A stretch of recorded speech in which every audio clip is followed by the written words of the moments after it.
quelle était la vision de l'UNECA par rapport à cet atelier qu'on a organisé ici à Montréal?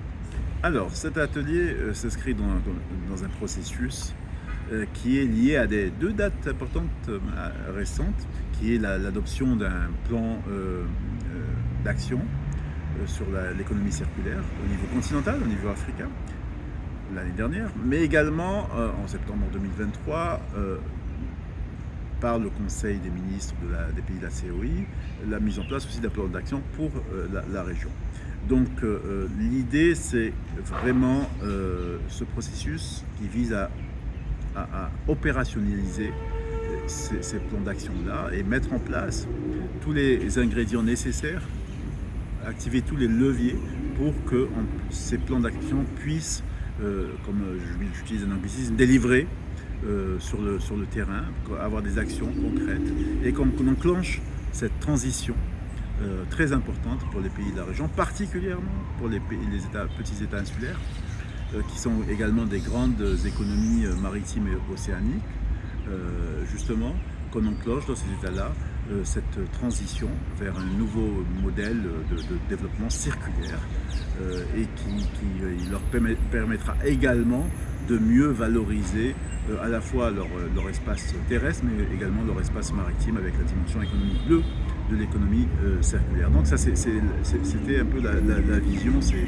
aller rapidement, et je crois que les États insulaires sont les États les plus pertinents avec qui commencer à mettre en place ce plan d'action. Pourquoi? Parce que ce sont les îles africaines, sont des États, sont des sociétés, sont composées de sociétés qui ont parfaitement conscience, peut-être beaucoup plus qu'ailleurs, de l'urgence de la chose, de la nécessité de transformer le modèle de développement. Pourquoi? Parce qu'ils touchent du doigt les contraintes liées aux ressources et les limites qui sont atteintes par les modèles de développement classiques.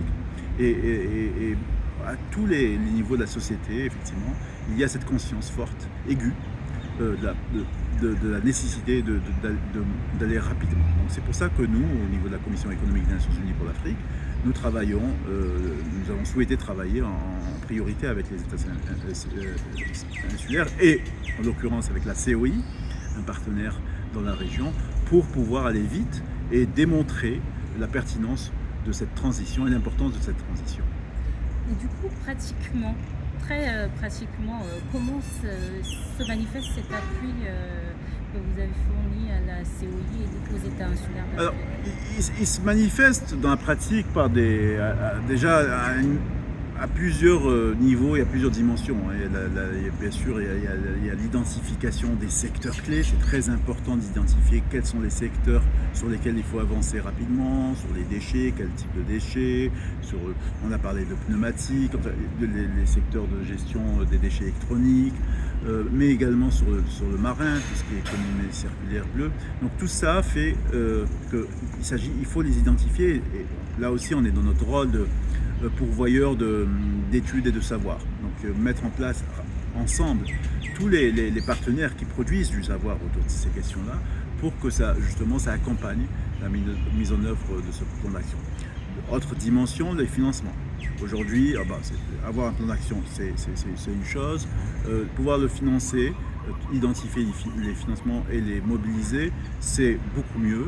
Mais dans un troisième temps, s'assurer que ces financements atteignent ceux qui en ont besoin, donc les acteurs, les opérateurs, c'est vraiment l'objectif ultime. Il faut vraiment mettre en place tous les chaînons pour que ces financements-là atteignent ces acteurs-là. Et pour ça, il y a besoin d'expertise multiple et différenciée. Et cette expertise doit être mobilisée de manière cohérente ensemble. Donc là aussi, c'est un peu concrètement, c'est vraiment avoir à la fois les banques, mais les banques au niveau global, mais au niveau local. Pourquoi? Parce que on est à Maurice, la personne qui est au sud-est de Maurice, qui a un projet d'économie circulaire de 10 à 20 000 dollars, ne va pas s'adresser à une grande banque internationale. La personne va s'adresser à l'institution financière ou bancaire qui est juste à côté de chez lui ou chez elle. Et du coup, intégrer tous ces acteurs-là dans cette chaîne est vraiment quelque chose d'important pour pouvoir au niveau, comme on dit encore une fois en anglais, grassroots level, vraiment au niveau du terrain, mais au niveau le plus éloigné du terrain, tous les acteurs puissent, hommes et femmes, jeunes, puissent vraiment apporter leur contribution. Et le continent a démontré cette capacité à innover quand on s'inscrit dans ces changements de système. Là aussi, c'est une réelle flexibilité, une réelle capacité d'innovation et de changement dans nos pays. Et il faut trouver juste l'accompagnement nécessaire, mettre en place les écosystèmes qui leur permettent de transformer ces initiatives, ces idées en réel changement. Donc, encore une fois, il y a eu des transformations technologiques il y a 10 à 20 ans sur tout ce qui est digital, notamment la téléphonie. On a vu nos pays réussir à inventer des nouveaux modes de fonctionnement. Là aussi, donc, avoir de la confiance en nos innovateurs, en cette énergie qui existe sur le continent, et particulièrement sur la circularité. Je veux dire, l'Afrique n'a pas grand-chose à démontrer dans le sens où l'Afrique a toujours été très innovante en matière de réutilisation ou de nouvelle utilisation, d'invention d'utilisation d'objets, de matériel, de matières premières pour des choses auxquelles ce n'était pas destiné. Donc là aussi, vraiment capitaliser là-dessus et mettre en place des écosystèmes qui accompagnent ça. Mais ce qui est très important, c'était un peu l'objectif aussi et dans la vision de cet atelier, c'est que on peut le faire au niveau national, mais dans un cadre dans le cadre des États insulaires qui sont tous contraints par la taille, physique et de leur économie. Ajouter une dimension régionale de coopérative est vraiment très important. C'est vraiment quelque chose qui va permettre d'accélérer. Bien sûr, il y a l'échange d'informations, mais pas que. Il y a aussi la question des économies d'échelle. Lorsqu'on veut mettre en place de nouvelles filières, certains pays, très vite, font le diagnostic que ces pays-là ne peuvent pas mettre en place toutes ces filières. Soit n'ont pas assez la taille nécessaire ou les ressources nécessaires. Donc là aussi, avoir cette intégration et une approche régionale permet de mettre en place ensemble des solutions qui permettent d'aller beaucoup plus vite dans la transition. Et donc, au bout de ces 2 jours d'atelier, quels sont les outputs? Est-ce qu'on a les résultats escomptés? Alors oui, on a déjà mis en place un propre plan d'action qui est validé avec les acteurs, identifier qui fait quoi, mais également nous avons lancé un groupe de travail très important. Pourquoi? Parce que sur le continent, rien qu'en prenant les États insulaires, vous avez les insulaires de l'océan Atlantique et ceux de l'océan Indien, donc avoir des échanges entre ces différents acteurs, ces différents États insulaires, une chose, avec le reste du continent. Donc mobiliser l'expertise, un groupe de travail qui va servir à mobiliser l'expertise et apporter des solutions concrètes. On parlait de financement, est encore une fois le nerf de la guerre.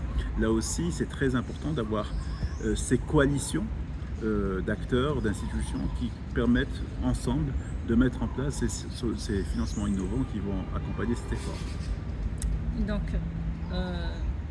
je dirais, le next step, est-ce qu'on a déjà un timeline par rapport Alors, je ne veux pas m'engager sur un timeline parce que c'est une question très, très, très complexe et avec beaucoup de dimensions qu'il est aventureux de se dire dans 6 mois on aura ça, dans 1 an on aura ça, etc.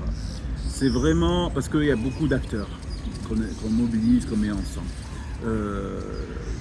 Vraiment, next step, c'est avoir pris conscience que c'est un processus qui doit se densifier.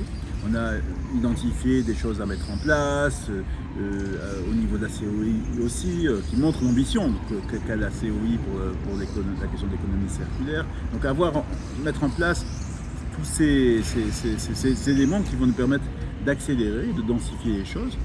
Et là, commencer aussi à délivrer sur certaines priorités. Pourquoi? Parce qu'il s'agit aussi de montrer que c'est quelque chose de pertinent. Et à partir de là, ça permet d'inspirer d'autres régions du continent. Et en faisant cela, on enclenche une dynamique positive, un cercle vertueux qui va nous permettre de mobiliser encore plus. Au-delà du financement, c'est vraiment la volonté politique des acteurs qui vont faire en sorte que cette transformation va s'accélérer de plus en plus.